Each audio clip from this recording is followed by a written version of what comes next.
Okay, let's get into this.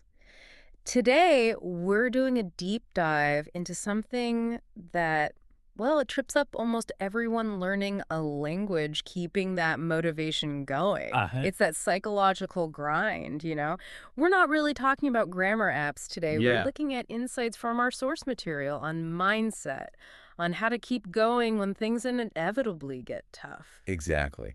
If you've ever felt that initial rush of enthusiasm just evaporate after a few months, Yeah. this is for you. Right.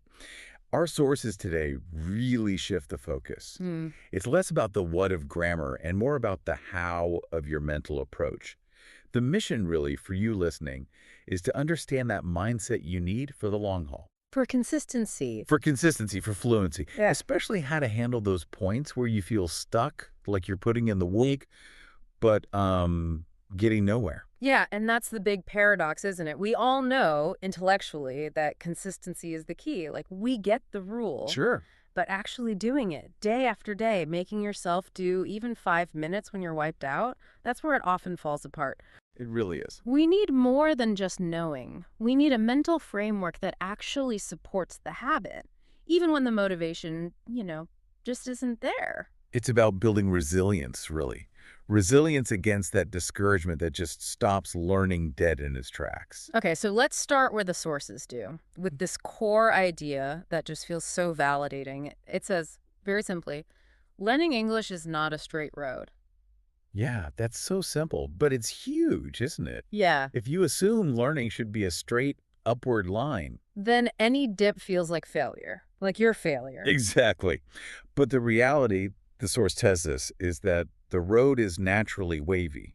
Peaks and valleys, that's the norm. And I think everyone listening can connect with that feeling of inconsistency. Some days you're just on fire. You Hmm. feel sharp, you understand everything, conversations flow. And then maybe the very next day you sit down and it feels like your brain just factory reset itself. Yeah, forgot everything. That sudden drop, it can be brutal emotionally, makes you doubt yourself. And the key takeaway here is that this up and down, it's completely normal. We need to internalize that. So it's not a sign that I'm doing something wrong. Not at all. When we're learning, the brain is doing a lot under the hood, integrating new stuff, pruning pathways, those forgot everything days. Often, they aren't failure, they're signs of deep processing. Deep processing. Yeah, your brain might be struggling to retrieve something because it's busy reorganizing it, moving it from sort of short-term working memory into more permanent storage. It's messy work. Okay, that makes sense. Like when you take apart an engine to fix it for a while, it looks way Right, worse. you can't use it right then. But it doesn't mean you're failing, it means you're mid-project. Exactly. So intellectual comprehension isn't a sign you're not smart enough. It's just the messy reality of building those neural pathways. Yeah. Accepting this wavy progress is step one for staying the course. That validation is crucial. It stops you from quitting when you hit that wall. Which brings us, I think, to the really core mental shift in the material. The reframing strategy. Yes. When you feel stuck, when you hit that wall and feel discouraged, the sources say you need to remember this. You are not failing. You are training. That one switch in wording failing versus training, it changes everything, doesn't it? The whole emotional weight. How so? Well, failing sounds like an end state, a judgment. Training implies Mm-hmm. it's a process, it's ongoing development. You're building something. Okay, but explain the how behind that. Because if you're someone who wants results and you're not seeing them, it feels like wasted effort. How do you trust this invisible training? Right. Good question. The sources describe what's happening neurologically. Even when you're listening or practicing and it feels like you're getting nowhere, maybe even feeling frustrated, Yeah. your brain is doing some serious heavy lifting in the background, silently. It's building English pathways slowly, quietly. Slowly, quietly. Think of it like achieving automaticity. At first, a new word or grammar rule needs conscious effort, loads of it. That's why early conversations are exhausting. Hold But consistent training, even low-stakes stuff, pushes that knowledge deeper, Yeah. makes it more accessible. You're training your brain, so eventually it bypasses the conscious thought and just flows. So even that 5-minute session where I felt awful, couldn't remember a thing that actually did something. Absolutely. It stressed those new pathways Yeah. just enough to encourage them to stick around, to get stronger. The effort is always working. It adds up. Hmm. Immediate results might not show, but the construction is happening. Understanding that reframes the whole experience.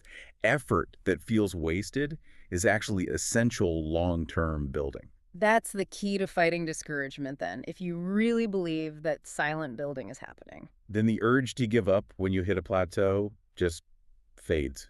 Hmm. You realize you're not stuck. You're just in a quiet, vital construction phase. Okay, so we've got the psychological bedrock, training, not failing. Let's shift now to the practical stuff. How do we make sure that training actually happens consistently? Right. Moving from the mindset to the actual tools. The sources give us 3 really actionable strategies. The first one tackles the biggest hurdle for most people, time. It's called the power of micro moments. Love this one. The material really emphasizes that every small moment counts, and it gives this incredibly doable target. Even 5 minutes of listening or speaking English can change your fluency over time. 5 minutes. That's the magic number here Yeah. because it fights that urge to wait for the perfect hour that just never comes. Right, that mythical free hour. If you know 5 minutes genuinely counts, you start seeing opportunities everywhere, waiting for coffee, walking the dog, those few minutes before you dive into emails. You turn dead time into active learning time. And to active pathway building, yeah. But there's a nuance here, right? It's not just any 5 minutes. Needs to be focused, doesn't it? Not just background noise. Exactly. The sources stress active engagement. 5 minutes of really focusing on repeating phrases or actively listening to a short clip and maybe trying to shadow it. Hmm. That's neurally way better than 30 minutes of passive radio while you're cooking. So targeted effort. Targeted effort. Use that 5 minutes to work on something specific, a tricky sound, a new phrase. Force your brain to retrieve and use the language. That's what fires up those pathways. Okay, so 5 minutes solves the time crunch. But what about the mental block? Seeing others who seem to be learning way faster. That leads to the second strategy, escaping the comparison trap. Ah, yes, the comparison trap. Such a motivation killer today with social media showing everyone's highlight reel. It really is. The advice here is blunt. Don't compare your journey to others, period. Instead, the sources redefine who your competition actually is. And the quote is just perfect. Your only competition is who you were yesterday. That shift is freeing. It brings instant relief psychologically. You stop worrying about the person who learned 3 languages by age 20 or your colleague who sounds fluent after one trip abroad. Your benchmark becomes internal. Completely internal. It's just about self-improvement. Did I do a little better than yesterday? Did I understand one more word? Did I manage 3 minutes of focused listening instead of 2? That's the only comparison that matters. It's sustainable. And that small personal win fuels the next day's training. Exactly. Which feeds right into the third practical piece, turning that internal motivation into actual energetic action. Nugget number 3, the power of a high-energy affirmation practice. This isn't just thinking positive thoughts. The sources describe a specific speaking practice, repeating phrases with energy. Right.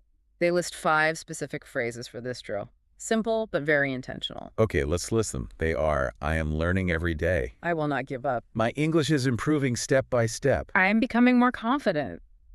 And the last one, I can do this. And the crucial instruction isn't just to say them, it's say it again with energy. Feel it.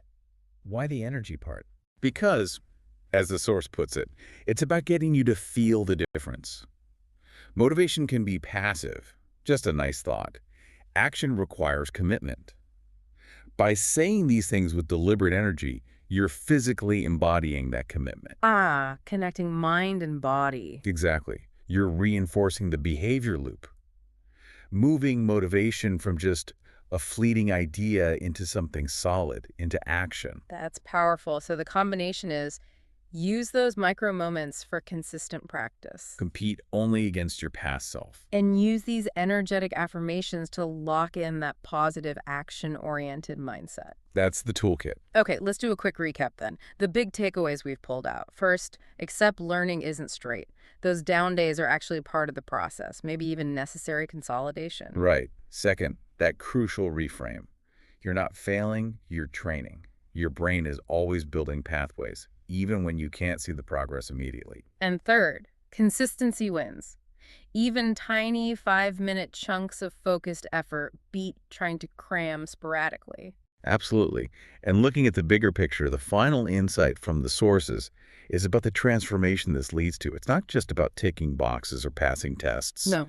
The ultimate reward, they suggest, is realizing you didn't just learn English, you became an English speaker. That shift from learning as an activity to being fluent, that's the real payoff. From a state of learning to a state of being, that's profound. It is. And it comes from embracing that training mindset over the long term. So that's the goal, becoming an English speaker. Yeah. And if fluency really is built pathway by pathway, maybe even 5 minutes at a time. Here's the thought I want to leave you with. Okay. Based on that super practical 5-minute advice, Mm-hmm. what small pathway, what tiny piece of English are you going to commit to strengthening in your next micro moment? Maybe even today. Find that moment. Keep training.